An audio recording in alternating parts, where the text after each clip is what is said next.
सभी साथियों को बहुत बहुत नमस्कार। मुक्ति के साथ जीवन चैनल में आपका स्वागत है।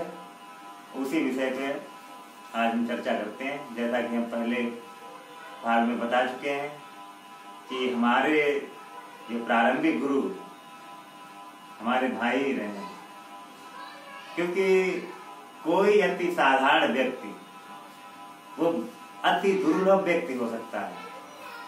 तभी कहते हैं कि हम अति साधारण मतलब बच्चे जैसे हो जाएं, ईश्वर स्वयं प्रकट हो जाएगा। ईश्वर कड़कड़ में है ही, बस सरल होना है, बच्चे जैसा बनना है। अब उसके लिए कोई व्यक्ति गुरु, आध्यात्मिक गुरु या अति साधारण व्यक्ति कहीं से भी वो शब्द या लाइन मिल जाती है तो वाकई में कमल खिलते हैं। वाकई में उनका अनुकरण करने से चीजें बदलती हैं। तो हमारे भैया हमने देखा बचपन से ही रामायण, महाभारत, वेद, उपनिषद, गीता, ओशो, महावीर स्वामी, महात्मा बुद्ध, ऐसे कितने महान गुरुओं को हमने अपने आंखों से भैया पढ़ते देखा। और साथ साथ में इनकी पुस्तकें हम भी पढ़ते थे। हम देखते थे भैया सिंपल साधारण पढ़ते हुए और सब क्रियाकलाप करते हुए रहते थे। तो हम सोचते थे कि भैया हर काम में निपुण है और आनंदित भी रहते हैं। कोई जटिलताएं हैं, अब काफी जटिलताएं आई हैं। बचपन में ही माता पिता खत्म हो गए तो भैया ने ही, हम दो भाई एक बहन, सब पूरी देख रेख की है। तो उन्हीं अनुभवों को भैया से भी शेयर करते हैं। अब भैया पूछते हैं कि कहाँ कैसे शुरुआत की है कि आप आध्यात्मिक क्षेत्र में ये कहाँ से इतने गूढ़ चीजें लाए हैं आप? सभी को प्रणाम। देखिए, कोई भी चीज होती है मनुष्य के अंदर, उसके अंदर पहले से विद्यमान होती है, जो समय आने पर प्रकट होती है। स्वामी विवेकानंद की एक पुस्तक है शिक्षा, उसमें उन्होंने लिखा अंतर्निहित पूर्णता की अभिव्यक्ति। अंतर्निहित पूर्णता की अभिव्यक्ति ही शिक्षा है। जो कुछ हम प्रकट करेंगे वो कहीं न कहीं हमारे अंदर मौजूद होता है। जब एक वृक्ष में हम कांटे देखते हैं या फूल देखते हैं, उसकी बनावट देखते हैं, ये सारी चीजें उसके बीज में छिपी थी। उस बीज को जब मौका दिया, जमीन में डाला, उसमें हवा, पानी, सारी चीजें, तो वो सारी चीजें समय आने पर प्रकट हुई, जबकि वहां मौजूद थी। अद्भुत मौजूद। यही तो चीजें आपको अति साधारण से हमारे अंदर जो कुछ भी प्रकट या जो कुछ भी था, पढ़ने की ललक या पढ़ने की जो जिज्ञासा, हर चीज जानने की जिज्ञासा, ये कहीं न कहीं हमारे जीन में पड़ी हुई थी। ये पहले से पड़ी हुई थी, बस मौका देखने में प्रकट हो जाती थी। पढ़ने की इच्छा पहले से पड़ी हुई थी, लेकिन जैसे ही किताब देखते थे तो उसकी इच्छा वो प्रकट हो जाती थी कि आखिर हमें इस किताब को पढ़ना है, हर चीज जानने की। तो बहुत सी चीजें हैं जो हमें जीन में मिली। हमें हमारे परिवार से, हमारे पिता से, हमारी माँ से बहुत सी चीजें पहले से हमें मिली। इसमें हमारा कोई खास योगदान नहीं है, बस मौका मिलता रहा और हम उन्हें आगे बढ़ाते रहे।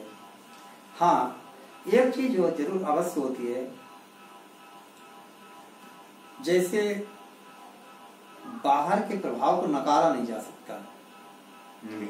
बाहर के प्रभाव को नकारा नहीं जा सकता है, क्योंकि ये व्यक्ति के पास विकल्प भी बना रहता है। जैसे यदि इसी पे सारी दुनिया डिपेंड हो जाए तो फिर ना ही धर्म का स्थान रहे, ना अध्यात्म का स्थान रहे, ना कोई किसी को सुधारने का स्थान रहे। क्योंकि सबके मन में एक बात आ जाती है कि जब उसके जीन में है ही, वो प्रकट ही हो जाएगी, तो फिर हम प्रयास क्यों करें। तो वातावरण और बाहरी चीजों का भी अपना स्थान होता है जो हमें सुधरने का एक विकल्प प्रदान करता है, बिगड़ने का भी उतना ही विकल्प प्रदान करता है। हमारे अंदर यदि कोई चीज हमारे घर में कीमती चीज है तो एक उसकी सुरक्षा की जिम्मेदारी हमारी बन जाती है। दूसरे उसे खराब ना कर दिया, वो खराब ना हो जाए, बाहरी संपर्क में आकर उसकी सुरक्षा, उसमें जंग ना लग जाए, उसमें नमी ना लग जाए, वो खराब ना हो जाए, तो ये जिम्मेदारी आ जाती है। ठीक उसी प्रकार हमारे अंदर यदि आध्यात्मिक कुछ जिज्ञासाएं छीन में थी, ये खत्म भी हो सकती थी, गलत संगत से ये समाप्त भी हो सकती थी। भैया यही आत्मबोध करना, ये समाप्त होती थी।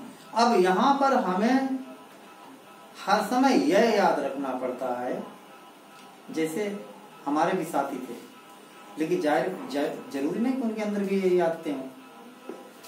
जो हमारे साथी थे, मान लीजिए 4 साथी हैं, तो चारों साथी में अलग अलग आदतें थी।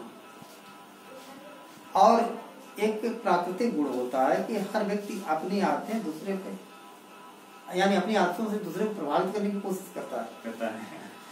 अब हमें यहाँ पर देखना था कि उनके साथ रहकर भी हमें उनसे मतलब अछूता बना रहना। भैया कौन सा रहमान दोहा, चंदन विष व्यापत नहीं, लपटे रात भुजन।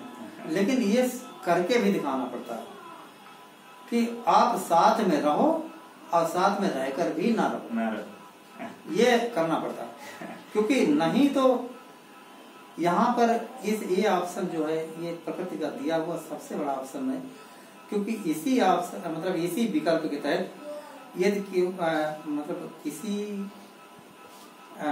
बिगड़े हुए जैसे उसके जीन में यदि कुछ खराबी है तो आप संगत से सुधार सकते हैं, यानी उसके पास एक विकल्प मौजूद रहता है।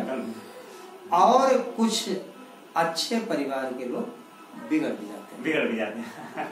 यहाँ पर यही संदेश देना चाहेंगे कि आपके पास देखिए, एक विज्ञान का नियम है परासरण विसरण। यदि आप गलत के साथ कोई भी रहे, कालांतर में धीरे धीरे उसकी सारी गलत बातें धीरे धीरे आपको अच्छी लगने लगेगी। जैसे कोई आदमी भैया कहा संगति गुण, आपसे संगति गुण जाए, तो इसीलिए अपनी अच्छाई को बचाना है।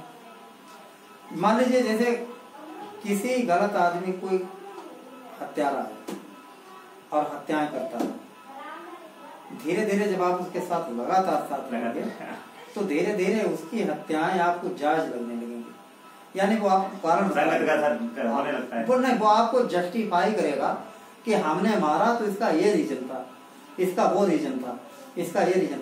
फिर धीरे धीरे कालांतर में आपको भी लगेगा कि हाँ उसने सही किया। तो इसलिए वहाँ मतलब ऐसी जगह जहाँ से लगता है दुर्गुण अपने आने मतलब शुरू होने की जहाँ पे संभावना बनी रहती है, तो जरूरी है कि वहाँ से धीरे धीरे संबंध कम कर बिल्कुल भैया सही है। ये आपने बिल्कुल सटीक इतनी गुणकारी बात बताई, यही है, यही होना चाहिए। नहीं तो लोग बर्बाद हो जाते हैं, अलग नहीं हटाते हैं। तभी चाणक्य ने भी कहा है कि जहाँ अपने गुणों अपने मतलब अपने स्वभाव के लोग नहीं, जहाँ रोजगार नहीं, वहां बिल्कुल पलायन कर जाओ। तो ये भी आपसे ही सीख रहे हैं। और यदि लगे कि ये थोड़ा सा बहुत ही अच्छी बात होती, यदि लगे कि हमारे अंदर ये अवगुण है, हालांकि बहुत ही कम 2%, 5% लोगों में लगता है कि हमारे अंदर अवगुण नहीं है, अवगुण है ही नहीं। हाँ नहीं, अवगुण है, ये केवल 2% को लगता है। 98%, 99% ये मानते हैं कि हमारे अंदर अवगुण तो है ही नहीं। यदि हमने कोई गलत काम किया तो उसका ये कारण रहा, कुछ न कुछ रीजन रहा। वैसे हमारे जैसा तो अच्छा आदमी इस संसार में ढूंढ रहे हैं। यही जो है आत्मबोध बाधक। हाँ, यदि ये लग जाए कि हमारे अंदर ये अवगुण है और उसकी संगत से हमारे अंदर ये अवगुण छूट सकता है, ये सबसे बड़ी उपलब्धि है, क्योंकि दूसरे को महान देखना या समझ लेना, यदि किसी के अंदर ये भाव आ जाए कि वाकई में हमारे अंदर ये कमी है और उसके अंदर हमारे साथ रहने से हम उसके साथ रहेंगे तो हमारी ये कमी छूट सकती है, हमारा घमंड छूट सकता है, हमारा अहंकार छूट सकता है, या उसके साथ रहने से हमारे ये अवगुण छूट सकते हैं। ये सब इंसान की सबसे बड़ी उपलब्धि है। भैया ये गूढ़ बातों की तो बहुत लंबी गठरी है आपके पास। एक पार्ट में तो आना बहुत असंभव है, एक दो पार्टों में इसकी पूरी सीरीज बनानी पड़ेगी, क्योंकि ईश्वरी कृपा से मुक्ति का जीवन इसीलिए निर्माण होते हैं कि लोग इससे सीखें, क्योंकि नहीं तो अतिसाधारण आदमी को तो पहुंच ही नहीं पाते लोग।